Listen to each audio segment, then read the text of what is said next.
Papa Liberté, le le oyo obimisi vérité oyo bato bayebi yo bayebi yango te. Eloko nini ozali ko espérer pe ozali ko craindre? Crainte na nga liboso ezali ke ndenge leo nabimisi le nodi oyo ya famille. Crainte eza ke peut-être ekozala poursuite judiciaire contre ngai, surtout na famille ya Bokilo oyo akufa. C'est ça ma crainte makasi yango wana, famille ya Bokilo oyo akufa. Ya mibale, famille ya mama na bana na ngai. Bakoki mpe kofunda ngai leta mpe interpele nga parce que mwana bango azali maboko na ngai. Kota kenda telo eyebana te. Eza pe problème bakoki mpe kolandela nga, eza pe problème ke mwana mosusu aza tomona mwana biso.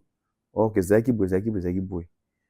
Bon, naza espéra toujours que un jour soki mama na bana na ngai amonani ata abotani kota kenda vraiment na kolimbisa epongani nasalaki mabe na koyamba bana wana na kozongela mama na bana na ngai po asala yenga mabe te.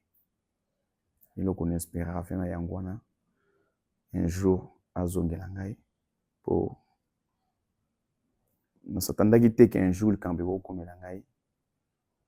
Soki akomona émission oyo, soki akolanda yango vraiment zongisa motema nsima yaka bana bakoli. Bana affection ya mama to ya papa esilaka te. Mama soki koyoka ngai, le temps passé ne revient plus. Toza bato. Yesu Kristo alimbisaki biso moto ya liboso.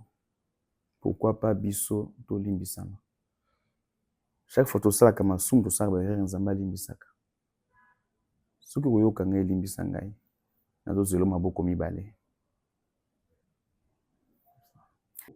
La vie de couple de Papa Bobila bascule le jour où il céda sous l'effet de l'alcool aux avances de la mère de sa femme. Un ménage à 4 s'est alors installé, causant des dégâts d'une grande ampleur. Nous en parlerons en long et en large avec M. Bobila.